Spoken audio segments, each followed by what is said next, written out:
Alhamdulillah alladzi khalaqal mauta wal hayata liyabluwakum ayyukum ahsanu amala. Asyhadu an la ilaha illallah wa asyhadu anna Muhammadan abduhu wa rasuluhu la nabiyya ba'dah.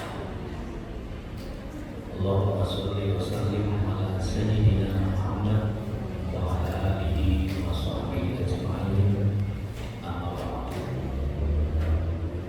Allah Ta'ala fil Qur'anil Karim, a'udzu billahi minasy syaithanir rajim. Bismillahirrahmanirrahim. Wa'tasimu bihablillahi jami'an wa la tafarraqu. Wa qala aidan innamal mu'minuna ikhwatun fa aslihu baina akhawaykum. Wa qala aidan wasari'u ila maghfiratin min rabbikum wa jannatin 'arduha as-samawati wal ardh u'iddat lil muttaqin alladzina yunfiquna fis sarra'i wad dharra'i wal kadhimina al-ghayza wal 'afina 'anil nas wallahu yuhibbul muhsinin. Shadaqallahu alaihi. Para bapak, para ibu, khusus pada para guru kami semua, rasa syukur yang tak ternilai hari ini saya bisa hadir di tengah para guru senior, para bapak, para ibu. 2 Syawal kemarin saya tidak bisa hadir, mohon maaf. Biasanya ditugasin di jamaah, hari ini alhamdulillah bisa hadir. Undangan spesial dari Ibu Dubes beberapa hari sebelum Ramadan sudah kontak. Rasanya kalau jauh-jauh hari diundang lalu tidak hadir, di mana etika saya kepada guru lagi. Kemudian segera saya agendakan. Walaupun sebenarnya juga ada agenda untuk bawa jamaah hari ini, tapi kan lagi perang di Iran sama Israel aja gitu. Terima kasih Ibu undangannya. Terima kasih, saya bahagia sekali. Yang kedua, saya ingin mengucapkan selamat kepada para kajar dari para asku yang mendapatkan apresiasi reward dari Mahatma Mulia. Ini poin penting, khusus kajar saya Pak Adi ini bergaul di Mahatma, bergabung sejak tahun 2005 Pak. Jadi bisa dibayangkan berbarengan dengan saya sebenarnya beberapa bulan saja. Oleh karena itu di forum yang mulia ini, seandainya Ibu Dubes dan Bapak Pembina mengizinkan, atas rekomendasi dari AA sebagai Dewan Guru, saya rekomendasikan sebagai asisten guru besar.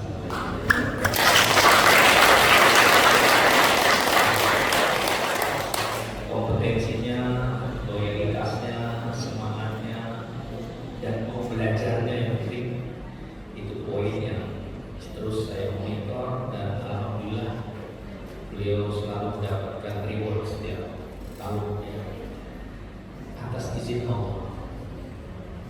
Tidak ada daun yang jatuh sementara di luar rencana Allah. Termasuk hari ini kita bertemu dengan Bapak Ibu, ini semuanya dalam skenario Allah 50.000 tahun yang lalu. Jadi Allah itu ketika menetapkan sesuatu dalam tafsir itu sudah dirancang sedemikian rupa, planningnya 50.000 tahun. Berarti memang rencana Allah itu sangat matang. Jadi pertemuan hari ini saya bisa jumpa dengan para guru, dengan bapak-bapak ibu, ini bagian dari sebuah skenario besar yang dirancang oleh Allah Subhanahu. Karena ini bagian dari rencana Allah, tidak ada alasan untuk tidak bersyukur. Hari kemarin kita mengawali sharing singkat ini dengan terus mempersembahkan rasa syukur kita pada Allah Subhanahu. Yang kedua, mau izin Ibu Pak Pembina, dari pas berangkat nyampe ke lokasi, saya dengan teman-teman dari Cirebon langsung bersilaturahim dengan guru kita semua almarhum terbayang satu ayat Quran yang sering dibacakan. Wala taqulu liman yuqtalu fi sabilillah amwat bal ahya walakin la tashkurun. Itulah bahwa jangan kamu mengira orang-orang baik yang meninggal itu meninggal. Bal ahya, beliau tetap hidup. Walakin la tashkurun, ketika tidak tahu. Itu Allah yang bilang. Jadi orang tua kita, guru kita, sahabat kita, apalagi bapak pembina yang sesungguhnya secara fisik sudah meninggal, dia tidak meninggal. Beliau tidak meninggal. Beliau tetap hidup, hanya dalam dimensi yang berbeda, dalam zona yang berbeda. Siapa yang bilang seperti itu? Allah Subhanahu wa Ta'ala di dalam Al-Quran surat Al-Baqarah. Karena itu ketika hadir auranya, kata Pak Aceh itu sudah beda ini orang, karena beliau ada di situ dan melihat kita semua. Tafsir Al-Misbah yang dibedah oleh Profesor Quraish Shihab itu mengatakan bahwa orang-orang yang sudah meninggal, orang baik itu menyaksikan kebaikan yang dilakukan oleh sahabat-sahabatnya yang masih hidup. Jadi beliau masih ada. Persis ketika kita datang ke Raudhah lalu mengucapkan Assalamualaikum ya Rasulullah, masuk ke Raudhah, Nabi tersenyum menyambut sahabat. Tidak jarang ketika orang masuk ke Raudhah, banyak yang berlinang air mata, meneteskan air mata karena rindu pada Rasulullah, dan Rasulullah menyambut di situ. Maka Bapak Ibu, sebenarnya orang-orang kita yang telah pergi, mereka tidak meninggal, mereka tetap hidup, hanya tadi dimensinya sudah berbeda. Oleh karena itu mengawali kalau tadi Ibu Bubes sudah juga membimbing kita semua untuk membaca doa. Mari kita persembahkan terbaik bersama-sama kembali membaca surat Al-Fatihah untuk guru kita semua. Al-Fatihah.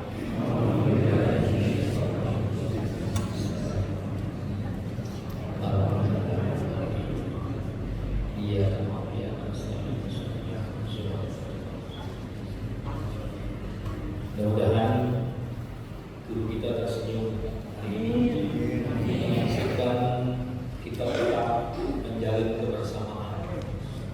Kekayaan iman diri yang membuat guru kita bangga adalah kita terus mengharap kebersamaan dan silaturahmi. Ibu Bubes sudah memberikan amanah, tolong sampaikan ayat yang sering dibaca oleh Pak Pembina, surat Al-Imran ayat 103. Wa'tasimu bihablillahi jami'an wa la tafarraqu. Perkuat persaudaraan dan ikatlah dengan tali Allah. Wa la tafarraqu, jangan bercerai-berai. Jadi kalau logika yang dipakai oleh Bapak Pembina ketika Allah menegur Nabi untuk tidak cemberut, logika hukumnya cemberut itu hukumnya dosa. Begitu juga ketika Allah perintahkan berpegang teguhlah di dalam tali Allah untuk bersama, maka orang yang bercerai-berai itu hukumnya dosa. Kira-kira begitu kalau menggunakan logika yang disampaikan Bapak Pembina. Dengan mari Bapak-bapak saudara sekalian, silaturahim itu jauh lebih mahal daripada triliun. Itu Nabi yang bilang. Kalau kita punya uang sebesar 1.000 triliun, lalu datang sama Allah, ya Allah, aku bayar surga dengan 1.000 triliun, tidak akan bisa terbayar. Berapapun kita uang miliki, kita datang sama Allah lalu kita minta dibayar ke surga, tidak akan terbayar. Tapi dengan Bapak datang dari Bandung, dari Cirebon, dari Indramayu, dari Garut, dari datang ke sini silaturahim, itu mampu membayar surga yang nilainya tak terbatas. Yang bilang begini Allah dan Nabi Muhammad SAW. 4 tiket menuju surga adalah silaturahim. Maka saya sering sampaikan dalam pokok silaturahim, Bapak yang datang jauh menghabiskan energi, menghabiskan waktu, mungkin menghabiskan ongkos, dibayar oleh Allah lebih mahal. Bersyukurlah bahwa Bapak salah satu acara penting yang disampaikan oleh Bapak Pembina adalah terus membangun budaya silaturahim. Dan silaturahim ini kekayaan kita, the power of communication. Ada kekuatan dalam silaturahim. Bapak sekalian, seperti biasa saya kalau biasa seminar di kalangan kampus, di akademisi, saya nggak grogi. Tapi kalau di depan para guru mahasiswa, tiba-tiba saya jadi grogi. Ya, saya petuah-petuah kalimat-kalimatnya ada ketulusan luar biasa. Jadi Bapak Pembina telah mewariskan sebuah ajaran yang komprehensif, yang mendalam. Kalau beliau menyarankan tentang membaca kitab Riyadhus Shalihin, beliau itu mempraktekkan langsung. Beliau mengajarkan untuk kenaikan TC harus sudah 7 buku, baca buku dari Carnegie misalnya. Itu beliau mempraktekkan langsung. Poin-poin buku dari Carnegie itu langsung diaplikasikan dalam kehidupan. Salah satunya misalnya tentang memulailah sesuatu dengan ramah. Itu bukunya dari Carnegie. Kemudian apa yang tidak dimiliki di organisasi lain yang dibudayakan di Mahatma adalah belajarlah menjadi pendengar yang baik. Dan itu yang diajarkan oleh Bapak Pembina. Saya kalau ceramah di depan forum banyak, biasanya pidato pertamanya Bapak Ibu mohon tidak ngobrol ya. Itu dulu Pak, karena rame ya. Mohon tidak bicara, tapi begitu di anggota Mahatma, apalagi di Bapak-Bapak, semua otomatis sistemnya jalan. Karena Bapak Pembina mengatakan jangan 5M itu. Jangan ngobrol, jangan apa lagi Pak? Ya, kecuali main HP. Ibu-ibu kalau lagi ada yang ceramah main HP suka banget. Tapi enggak sekarang sih ya, paling foto-foto boleh ya. Jadi sistemnya udah jalan. Jadi bagaimana warisan-warisan yang ditawarkan Bapak Pembina itu poin-poinnya luar biasa saya pelajari. Ternyata itu tak begini, sesuatu yang sudah dipraktekkan. Tentang senyum ramah, tentang hargai orang, anggaplah orang lain itu penting, subhanallah. Dan itu dilakukan oleh Pembina. Saya sangat kaget Pak, ketika saya menikahkan anak saya tahun 2015. Saya memang mengundang secara, saya nggak kepikiran kalau Bapak Pembina di tengah suasana lagi akan nikah, beliau datang pakai seragam Mahatma Pak. Dan saya betul-betul terharu di tengah forum, dan saya langsung kejar beliau, saya cium tangannya. Di luar dugaan, di tengah kesibukannya, kaget ketika beliau datang pada saat acara pernikahan itu yang disebut dengan beliau selalu menganggap orang lain penting di mana. Dan itu ternyata diajarkan oleh Rasulullah SAW. Dalam satu riwayat Nabi itu kalau bicara dengan orang dia pegang tangannya seperti ini, kemudian dia tatap wajahnya seolah-olah yang di depan itu adalah orang yang lebih penting dari siapa. Bahkan kata-kata tukang sapu sekalipun didengarkan oleh Rasulullah SAW. Dan Bapak Pembina kita tahu melakukan itu semua. Mudah-mudahan beliau betul-betul dalam kehidupan yang bahagia. Dan kita mewarisi semua itu ya, tidak hanya teori, tapi betul-betul aplikasi di lapangan. Itu sekedar pertama yang ingin saya sampaikan. Kemudian yang kedua, yang juga mungkin bisa jadi sharing ringan, di samping surat Ali Imran ayat 103 dan Al-Hujurat ayat 10 ya, itu pesan penting. Innamal mu'minuna ikhwatun. Luar biasa, itu universal. Silaturahim dan persaudaraan itu lebih universal dari masalah mazhab, dari masalah ideologi, dari masalah golongan. Belakangan ini mohon izin Mbak Pembina, saya seringkali ditanya tentang sikap saya terhadap Iran. Mohon maaf ya.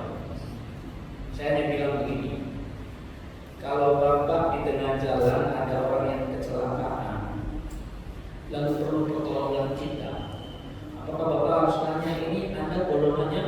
Kira-kira. Apakah ketika kita mau menolong orang yang terluka lalu kita tanya golongannya?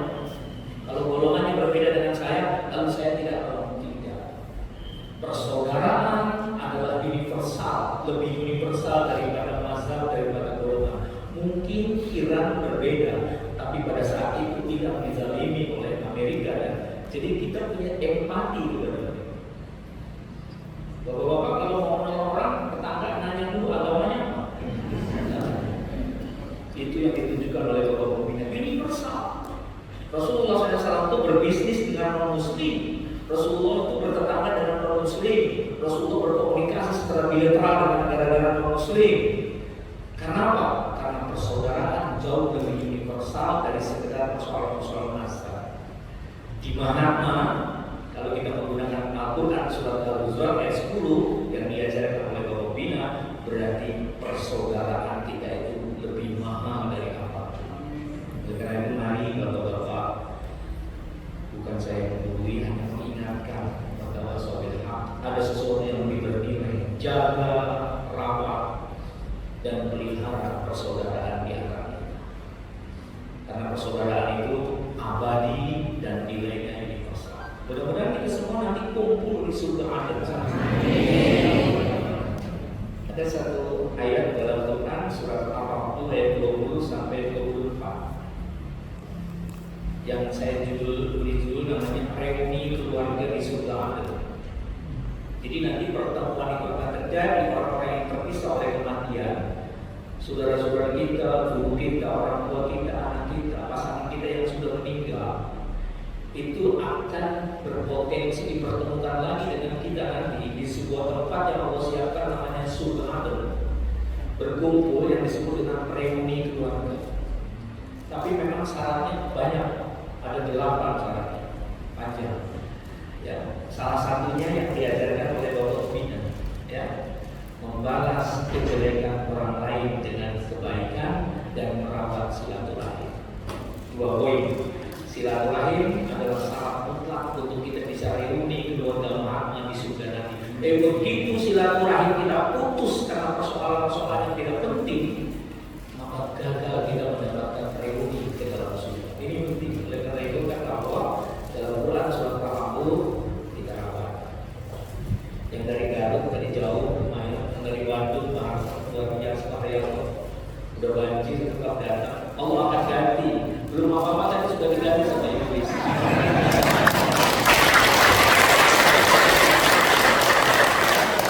Jadi Iblis, terima kasih banyak. Saya kecek-kecek rezeki dari Pak Ahmad. Ini dari begitu selesai dia bisik-bisik, Pak tenang, pulang ada nasi padang.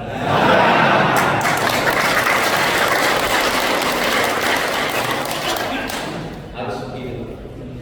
Apa sih kalau punya rezeki, Pak saya juga. Dan itu yang dipesankan Ali Imran 134 yang tadi dibacakan sangat indah oleh Ustaz Okta, ya.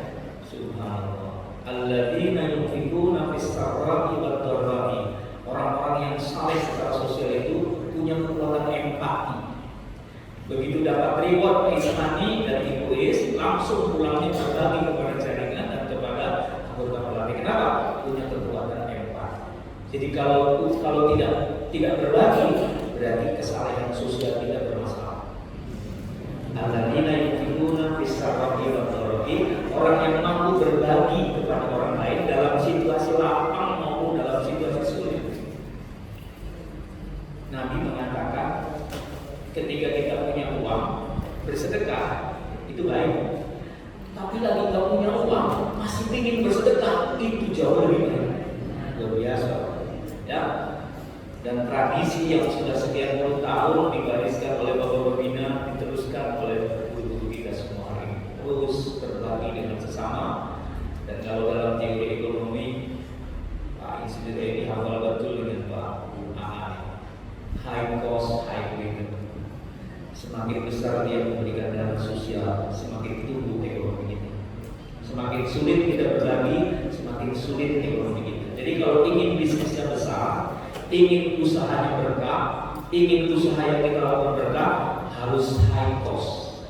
Berikan dana-dana kepada orang lain. Jadi Bapak Adi 50% kasihkan ke Pak Aceh.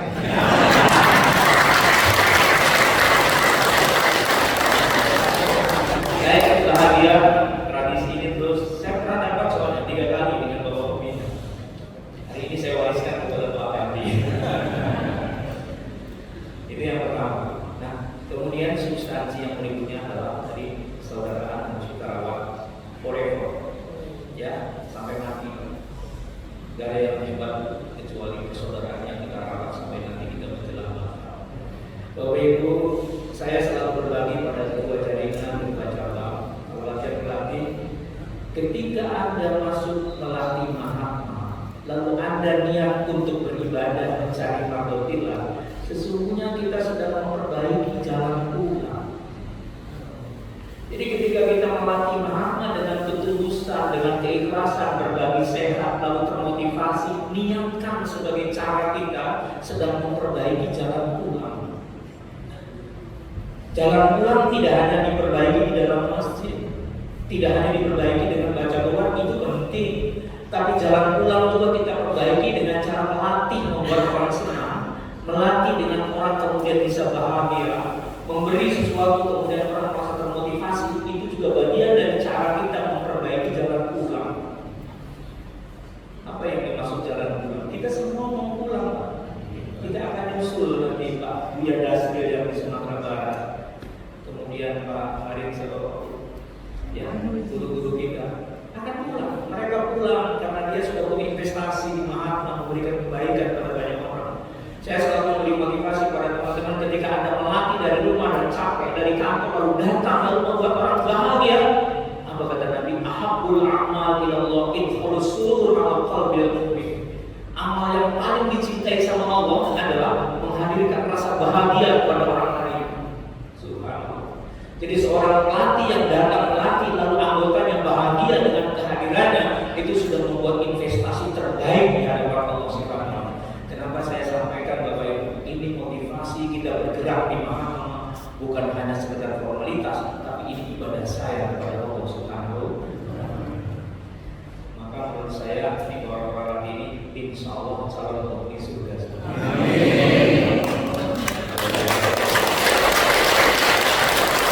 Tapi tiba ya, izin Pak Bina bisa masuk surga itu yang menentukan adalah mardotillah.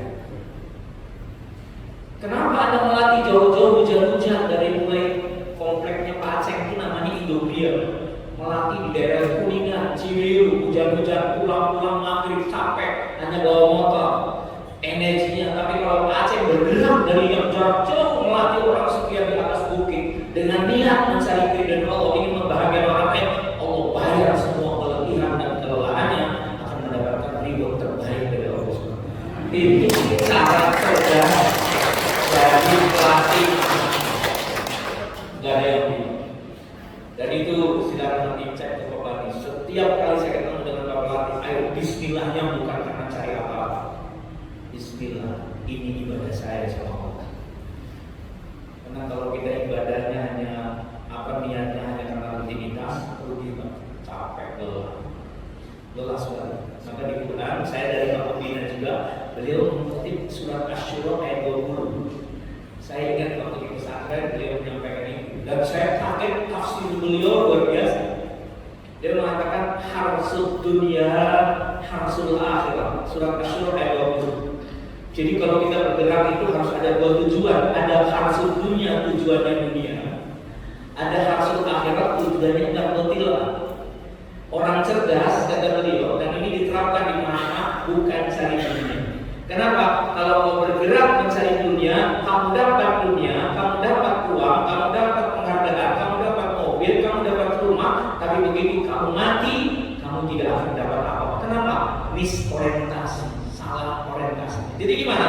Carilah harsul akhirat mardotillah. Kenapa? Ketika kita bergerak melatih anggota kita karena ridho yang dicari ridho Allah, maka dua kita dapatkan, dunia dapat, reward dari jaringan dapat, dari wisma dapat, rumah mungkin bisa kita dapat. Tapi begitu mati, Allah memberikan tempat terbaik buat kita semua. Ini sangat cerdas menjadi pelatih untuk dapat surga. Mari saya sampaikan di silang mungkin Pak Edi mencatat. Ini luar biasa catatannya, sudah lebih hebat dari malaikat komputer. Tapi benar ya, dia detil sekali. Saya lihat detil banget, ya, detil banget.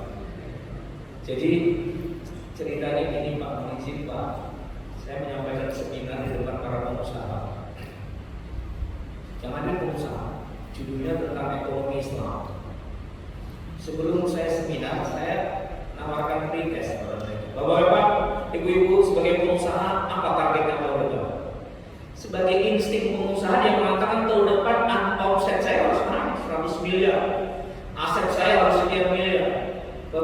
ya tahun depan saya punya perusahaan cabang di mana-mana. Bagus, Bapak hampir rata-rata pretest. Ketika saya tanya, jawabannya omset saya harus meningkat, aset saya harus meningkat, dan segala macamnya harus meningkat secara logika. Orang pengusaha dengan jawaban itu benar. Tapi kemudian saya tanya, apa bapak-bapak sebagai pengusaha ini tidak ada punya target nanti kalau mati masuk surga? Jadi Pak, itu saya sampaikan. Mereka kaget. Ada yang nanya, Rob, apa hubungannya bisnis dengan surga? Lalu saya bilang, justru orang cerdas menjadikan bisnisnya untuk jalan menuju surga. Saya gambarkan ya Pak ya, saya bilang, Bapak usahanya apa? Saya properti, berapa miliar? Omsetnya berapa miliar? Tahun depan apa? Berapa tahun Bapak? 35 tahun.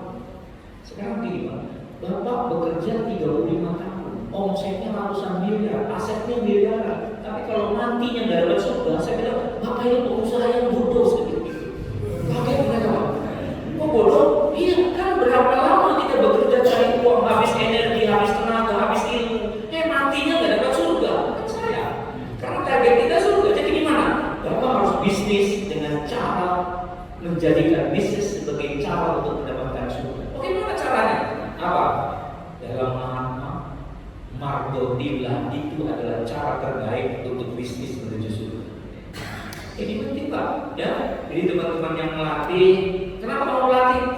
Saya nggak enak sama ketua unit, ngelakuin aja kalau nggak melatih nggak enak. Saya melatih karena ini ibadah saya sama Allah Subhanahu. Itu keren, ya. Kenapa melatih? Ya saya kalau melatih anggotanya pada nggak enak, jangan. Saya datang melatih karena ini bagian dari cara ibadah saya pada Allah untuk membahagiakan orang. Orientasi dan visi dalam bergerak menentukan hasil. Tapi kalau orientasinya terjebak pada rutinitas, hanya dapat reward materi, tapi matinya nggak dapat apa-apa. Masalahnya kita mau mati apa hidup selamanya?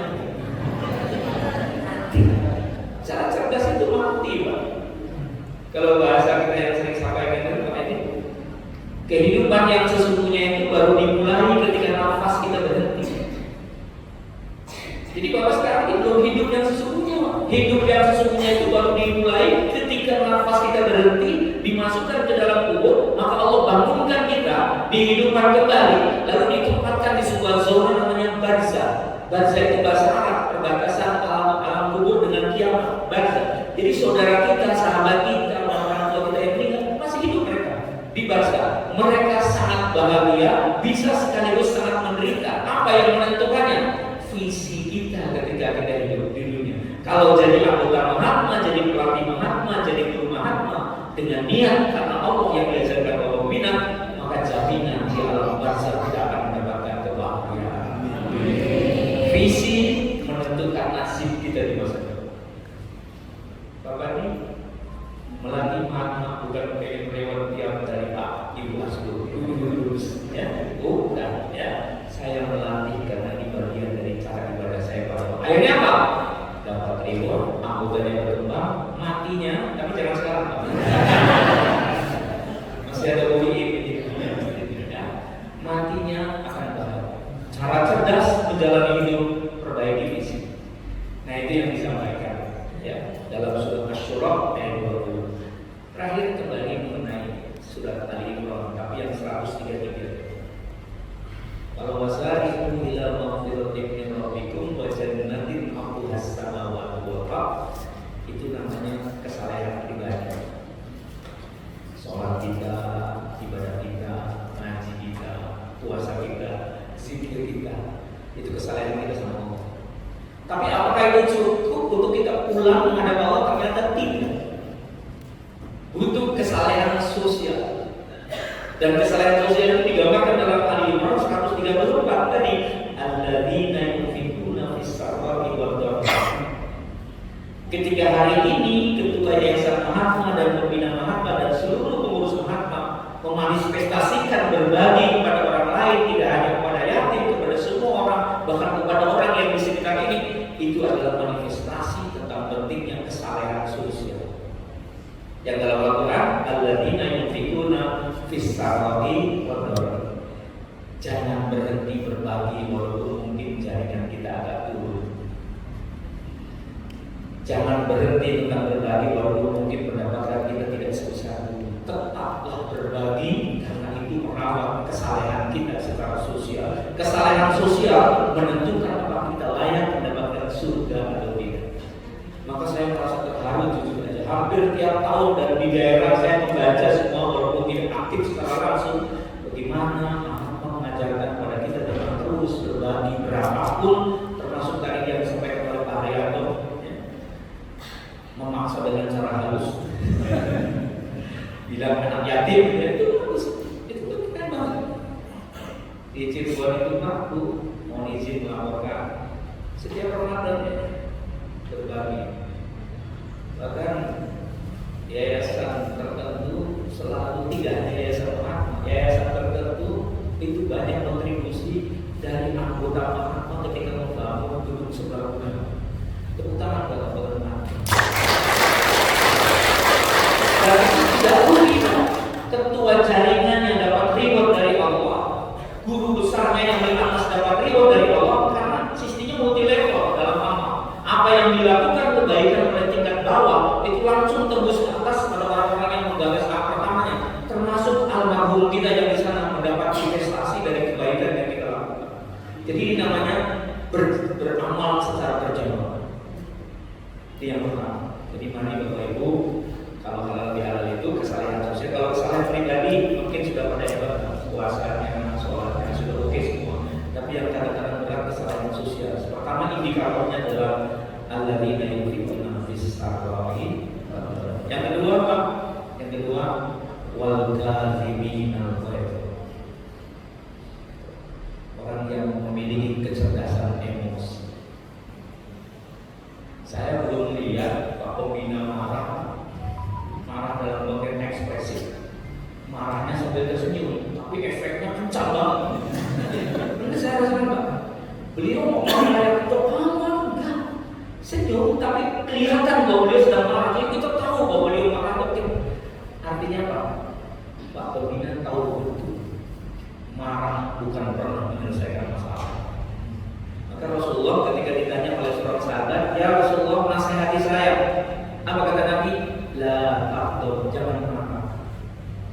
Lalu apalagi ya Rasulullah selain itu? La taqdur, jangan marah. Lalu apalagi ya Rasulullah yang ketiganya setelah itu beri nasihat saya apa? La taqdur, jangan. Ibu-ibu suka marah nggak sama suami? Enggak ya? Saya punya pengalaman, istri saya itu nggak pernah marah.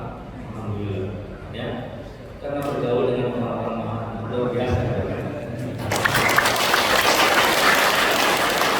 Kalau itu beliau maka dia punya cara yang tepat, sasaran yang tepat, waktunya tepat. Ya, tapi kalau marah tidak produktif, Pak. Dan saya selalu ingatkan ketika mulai ada emosi karena kesel karena tidak ada manfaatnya. Jadi berhenti dan marah. Makanya kalau ini saling mempelajari, saling mengingatkan. Kalau istri ada kencang WA-nya, kita ajarkan mereka jangan diladeni, ya, jangan dibalas dengan marah. Ini bapak-bapak rahasia ya. Kalau istri kita lagi komen marah, jangan dijawab dengan alasan macam-macam, Pak. Bilang aja iya saya yang salah. Walaupun sebenarnya yang salah itu karena daripada marah, Pak, masih mau bilang iya Bu, saya yang salah. Karena kan di media sosial sekarang Pak udah populer, pas perempuan di muka bumi itu adalah perempuan. Enggak, bukan perempuan yang di sini, di sana.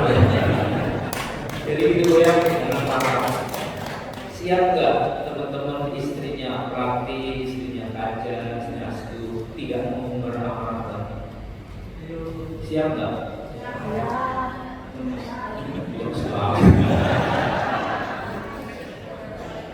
Ibu-ibu mau nggak masuk surga sama bapak-bapak?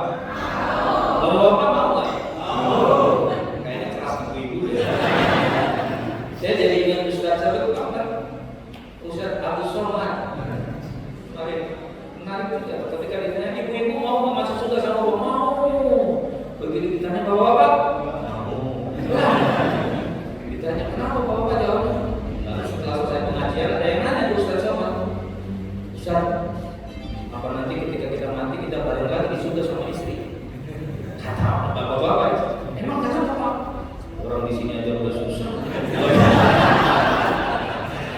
ada. Itu istri-istri di luar masjid ini ya. Kalau di sini mah orang-orang bahagia. Bos yang tidak marah-marah, yang tidak penting ya, menghilangkan marah lagi.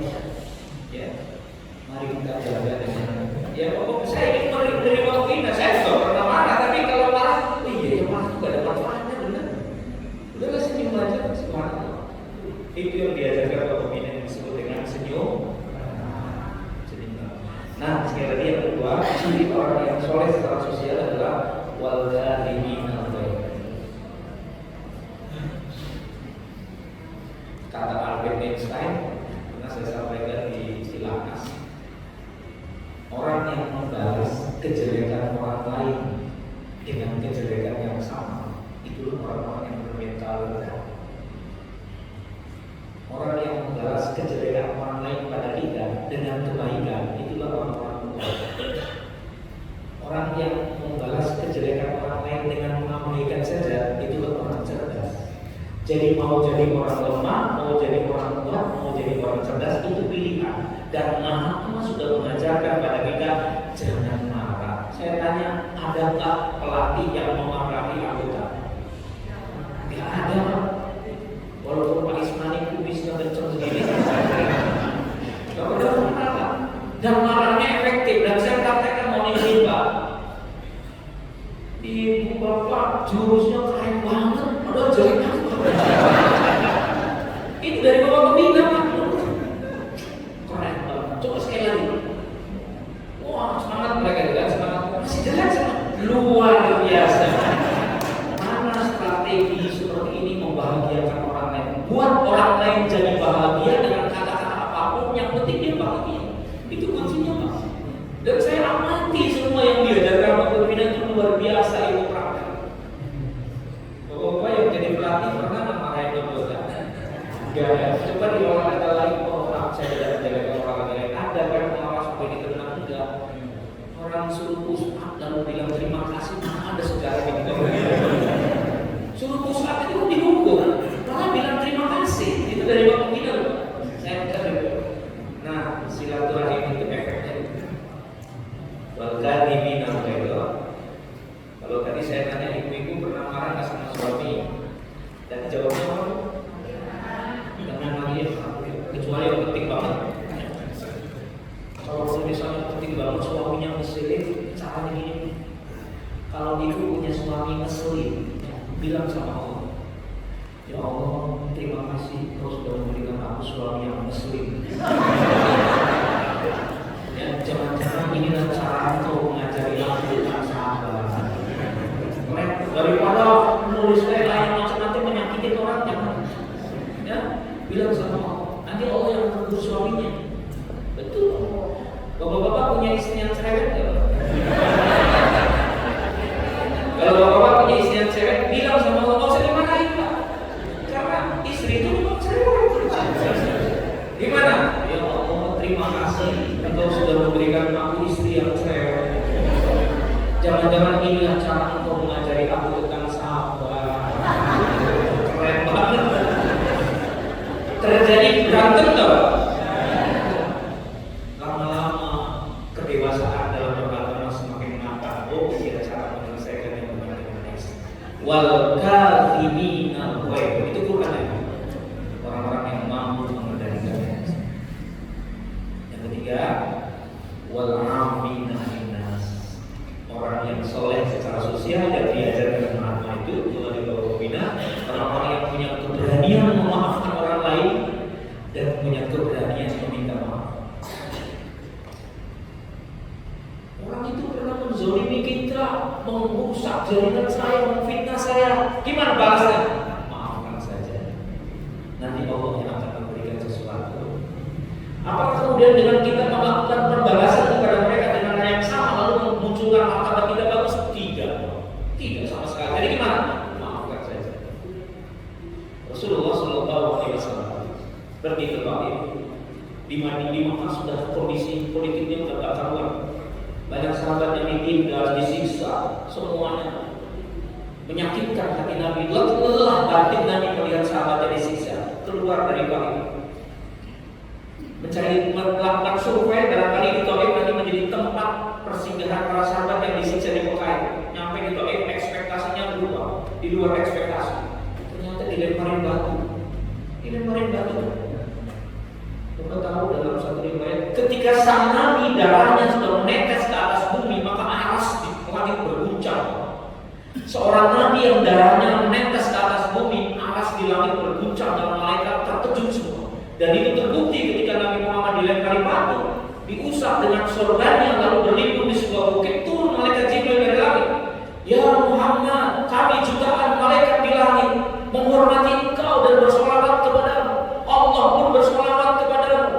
Betapa mulianya engkau di hadapan kami semua di langit. Hari ini engkau dihinakan oleh orang Taif dengan dilemparin batu, menetes darahmu dan semua malaikat berguncang di langit. Izinkan saya menghancurkan mereka dengan cara melempar bukit ini kepada mereka supaya mereka peradabannya habis. Kalau kita ditawarin begini, inilah spirit Mahatma yang digariskan Pak Nabi. Betul Pak, saya memahami. Jangan marah. Apa kata Nabi? Terima kasih Jibril atas empatimu. Jangan kau lempar mereka dengan bukit ini, habis mereka peradaban. Daripada kau habisi mereka dengan melempar ini, lebih baik aminkan saya. Allahumma di qaumi fa innahum la ya'lamun. Ya Allah, tunjukkan kaum yang melempari aku itu karena mereka belum tahu dengan aku. Apa yang terjadi Pak? Beberapa bulan kemudian 100% penduduk Taif yang tadi menentang Nabi menyatakan diri masuk Islam. Jadi kalau Pak Pandi ingin jaringannya terus berkembang, jangan membalas orang lain dengan cara kejelekan, maafkan saja. Orang menjelek-jelekan jaringan kita, biarkan saja. Kita maaf, kita doakan. Allah yang akan menjamin tiba-tiba jaringan kita luas. Kira-kira begitu. Wal afina an-nas, orang yang mampu memberikan maaf kepada orang. Dan yang paling penting, orang yang berani meminta maaf yang pertama, itulah orang yang bermartabat. Kalau suami istri bertengkar, yang pertama kali minta maaf biasanya siapa? Reza suka marah sama istri. Yang minta maaf suami ya? Ibu suka minta maaf gak? Suka. Yang pertama kali menyampaikan minta maaf itu langsung martabatnya di hadapan Allah sangat tinggi. Benar kan? Walaupun orang yang mampu pertama kali memberikan maaf dan minta maaf pada orang lain, apalagi pada suaminya, pada istrinya, itulah orang lain bermartabat. Jadi kalau nanti jaringan kita dari muslim, dia secara hukum ada dasarnya, tetapi secara psikologis, secara moral kita doakan saja. Mudah-mudahan Allah memberkahi kita menjadi sahabat yang kita hanya ingin baik di hadapan ya dengan sesama harus baik, tapi kalau orang tidak menghargai kita, yang penting Allah menghargai. Dan yang terakhir, wallahu yuhibbul muhsinin. Dan ciri orang yang soleh secara sosial, orang-orang yang terpikir hanya pikirannya ingin berbuat yang terbaik. Gak ada lagi saya mau melatih pokoknya yang terbaik, urusan orang lain terserah, saya ingin berbuat baik. Gak ada terpikir ingin menjelekkan orang. Subhanallah Bapak Ibu. Kalau ini kita pakai dan kita rekonstruksi sebagai karakter Mahatma, sebagai warisan dari Bapak Bukina, insya Allah Mahatma akan menjadi organisasi yang berkelas di hadapan Allah. Indikator bahwa sudah berkelas kelihatan betul bersama hormat gurunya, kasih sayangnya, senyum ramahnya, luar biasa. Mudah-mudahan ini investasi kita di sisi Allah Subhanahu wa Ta'ala. Bapak Bina, guru mohon maaf, ibu mohon maaf, bukan menggurui karena saya diamanati ibu untuk menyampaikan ini. Pak ini mohon maaf, di guru saya Pak mohon maaf, Pak Kiai ya dan senior saya Pak Aan, ya. Makasih banyak ini di Cirebon jarang ketemu Pak, tapi melalui Mahatma saya dipertemukan dengan Pak Aan. Luar biasa. Itu bukannya luar biasa. Jadi jarang ketemu dan kata tadi ya, begitu diundang Mahatma jadi ketemu. Subhanallah. Pak Pur dari izin ya, orang ketemu Pak lalu melalui Mahatma bisa ketemu. Siapa lagi yang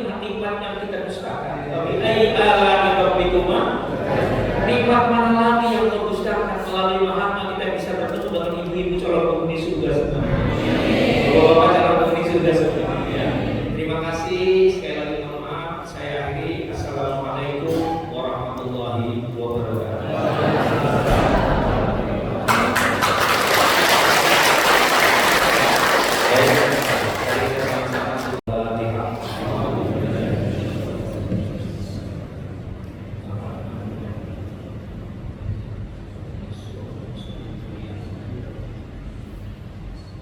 اللهم صل على سيدنا محمد وعلى ال محمد الحمد لله رب العالمين حمدا شاكرين حمدا ناعمين حمدا يوافي نعمه ويكافئ مزيده يا ربنا لك الحمد ولك الشكر كما ينبغي لجلال وجهك الكريم وعظيم سلطانك بسم الله الذي لا يضر مع اسمه شيء في الارض ولا في السماء وهو السميع العليم ربنا ظلمنا انفسنا وإن لم تغفر لنا وترحمنا لنكونن من الخاسرين ربنا لا تزغ قلوبنا بعد إذ هديتنا وهب لنا من لدنك رحمة إنك أنت الوهاب ربنا هب لنا من أزواجنا وذريتنا قرة أعين واجعلنا للمتقين إماما wahai Allah yang Maha mensyukuri anugerahkan kami semua keluarga besar ini orang-orang yang bermental syukur kepada karena dengan rasa syukur Engkau akan membuka nikmat-nikmat baru dan dengan kufur Engkau akan menghadirkan malapetaka dan kemungkaran. Wahai Allah yang Maha memaafkan, anugerahkan kami semua keluarga besar Mahatma ini menjadi orang yang mudah memaafkan orang lain dan mudah meminta maaf kepada orang lain. Karena dengan memaafkan dan meminta maaf, maka suasana hati menjadi kondusif dan ketika kondusif maka kinerja kami dalam berbuat kebaikan akan semakin meningkat. Wahai Allah yang Maha Sabar, anugerahkan kami semua keluarga besar Mahatma yang hadir di tempat ini, orang-orang yang bermental sabar dalam memberikan kebaikan kepada anggota, memberikan kedamaian kepada banyak orang, sabar dalam melaksanakan tugas-tugas organisasi di Mahatma, dan sabar dalam menaikkan kewajiban-kewajiban yang diberikan kepada kami. Wahai Allah yang Maha Lembut, anugerahkan kepada kami semua keluarga besar Mahatma yang hari ini hadir untuk mendapatkan hati yang lembut, pikiran yang lembut, dan jiwa yang lembut. Karena dengan kelembutan kami mampu menyelesaikan problem-problem besar. Wahai Allah yang Maha Mengingat, anugerahkan kepada kami semua selalu mengingat kepada nama-Mu pada saat kami bertugas di Mahatma, bertugas di rumah, bertugas di kantor. Jadikan kami orang yang selalu berzikir kepada Ya Allah. Wahai Allah yang Maha Kokoh dan Maha Kuat, anugerahkan kepada kami semua keluarga besar Mahatma ini memiliki hati dan mental yang kuat sehingga kami mampu menghadapi tantangan dan kerumitan yang dihadapi di lapangan baik dalam organisasi Mahatma maupun dimanapun. Wahai Allah yang Maha Mengasihi dan Maha Menyayangi, anugerahkan kepada kami semua mental-mental yang mudah menebarkan kasih sayang kepada sesama, mental-mental yang penuh cinta kepada sesama. Karena dengan kasih sayang dan cinta, suasana hati akan jauh lebih damai, lebih tenang, dan lebih tentram. Rabbana taqabbal minna innaka antas samiul alim. Rabbana tub 'alaina innaka antat tawwabur rahim. Wahai Allah, ampunilah segala dosa kedua orang tua kami. Sayangilah mereka ya Allah, sebagaimana mereka menyayangi kami di waktu kecil. Allahumma ighfirli wa li walidayya warhamhuma kama rabbayani shaghira. Rabbirhamhuma kama rabbayani shaghira. Rabbana atina fid dunya hasanah wa fil akhirati hasanah wa qina adzabannar. Subhana rabbika rabbil izzati amma yasifun wa salamun 'alal mursalin walhamdulillahi rabbil alamin. Al-Fatihah.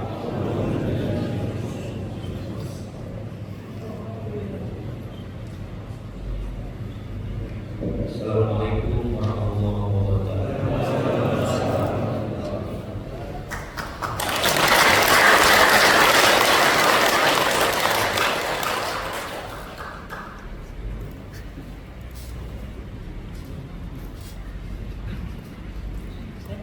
Baik, terima kasih kepada Bapak